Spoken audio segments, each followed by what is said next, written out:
Welcome back to Startup Street. Fast fashion brand Newme that caters to Gen Z bagged $5 million in a seed round. My colleague Arundathi Ram checked in at their store to find out more. Take a look.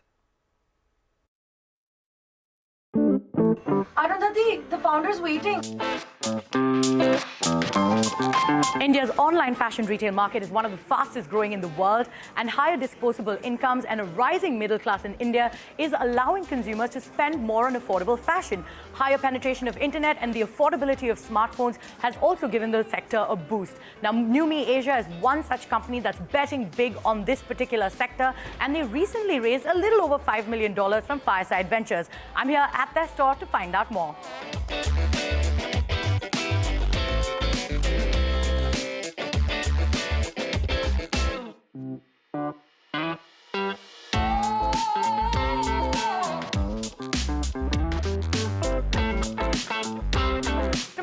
Thank you so much for being here today. Thank you.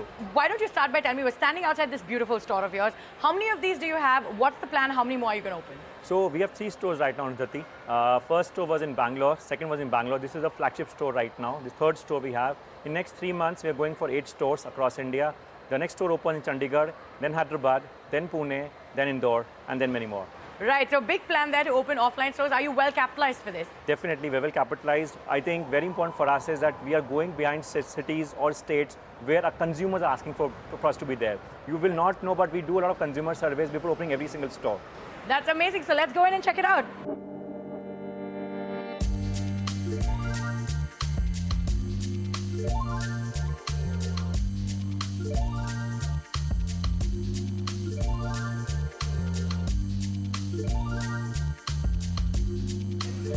So you've just told us about your plans to expand your stores, but you know, we've got the likes of Zara, H&M, Urbanic. It's, least to say, an overcrowded space when it comes to fast fashion, right? So what is bringing your customers back to you? What's your USP? I think the consumer that we're serving is a very young consumer, Arundathi, and the consumer is all about at the cusp of aspiration and practicality. Right. Okay. At this time, a consumer wants always latest trends and at the same time, always affordable in pocket, right? So we are trying to work on that. Whatever we're launching is always the latest in the market. But I think most of the times we're the first one in India to launch collections. And then the kind of price points we launch is very unique. Our customers come to us almost every single month because they see freshness, they see new designs, and at an affordable price every single time. Absolutely, and so fashionable and affordable, those are your key points, right? So I have been looking at some of the clothes, taking a look at the price tags, so they're somewhere between 900 and 1,500. So what's the average ticket size, and offline, online, what's the mix at this point? So our journey started 20 months back. We were a completely online company. We realized to build a very successful company, you have to touch consumers at every single touch point of their life. Right. And that's where we tried to go offline.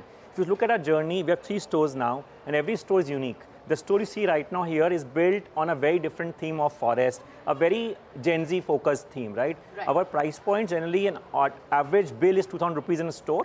Right. Online is around 1,500 rupees for price points. So who do you typically cater to? Who's your typical customer? What's your top selling product, and what's in fashion right now? So our consumer is a very young consumer who is mostly in colleges or their first job. We call them Gen Z technically, but internally we call them a selfie-savvy generation. Right. The generation for which who were born and brought up with 4G, for them fashion is all about aspiration. They are seeing global trends. They want it next day in their hands. And that's what we're changing, Arundathi. We're trying to make sure India, which used to be always fashion laggard in terms of designs, in terms of aesthetics, the generation is asking for a lot more things. And the generation is where I think fashion will change, or India will up its game in next decade for fashion from here. But you know, there are global brands like JCPenney, Forever 21, all of them have filed for bankruptcy. So what makes you optimistic about this sector?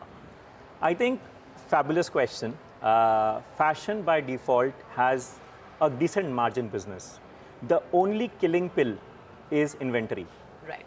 As a company led by technology, we have always focused on being inventory light. Right. We call that the zero inventory model. Okay, in our business, we have just 2% wastage. Now let me compare to typical fashion house in India. They have almost 30-25% wastage, which means to price the customer higher for the selling products. So why we are always affordable? Because we minimize wastage. We make sure products are always spot on pricing, spot on trend. You just pointed out something very important, how wastage from your factories come below 2%. But there is a dark side to fashion when it comes to sweatshops or inhumane conditions for workers. How are you looking at this and what are you doing better for your company? I think that's something that brought us to this business. I think as 4 founders, we've been very clear. We are here to disrupt the industry. At the same time, build a global brand from India. To do that, you have to build ethics every single touch point of customer. What we're doing in store or in online is always very, very clear on pricing as well. Coming to on supply chain, I think that's where a lot of work has gone in last 6 to 8 months, Arundathi. A lot of work has gone in technology front there. We talk about compliance, we talk about a lot of things on minimum wastage, ensuring insurance for the workers, making sure there's a proper hygiene for women factory partners. We've done a lot of work on the ground there. And next 10 years from here, I think Numi will be one of the gold standards of ethics in India. So, currently you're manufacturing about 30 to 40% in India and the rest of it is in China. So when will the scale shift in favor of India? When are you going to up your production here and where? Where's the capacity? So a very important point that we started from day one, that India has to be the powerhouse of production for our consumers. India is not a country where we were talking about low MOQs. Industry has been always working with very high MOQs. We have been disrupting it again with the help of technology. We are deploying our own technology stack in all the factory partners we work with. We have moved almost 40% of production to India now. And it was just 30% 3 weeks back. And in next couple of months, I'm touching 50% coming from India. By end of this year, we should be around 55% from India. So what about revenues? We have to talk numbers. So what are you clocking?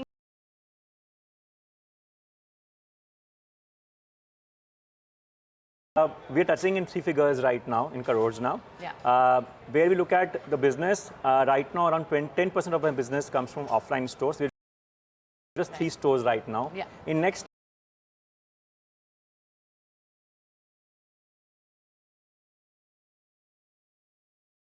I think we are very close to that. I come from a typical Marwari family, I would say that way. But I think that's something we have been very careful about. We have been having investors. We are on the verge of very close to break.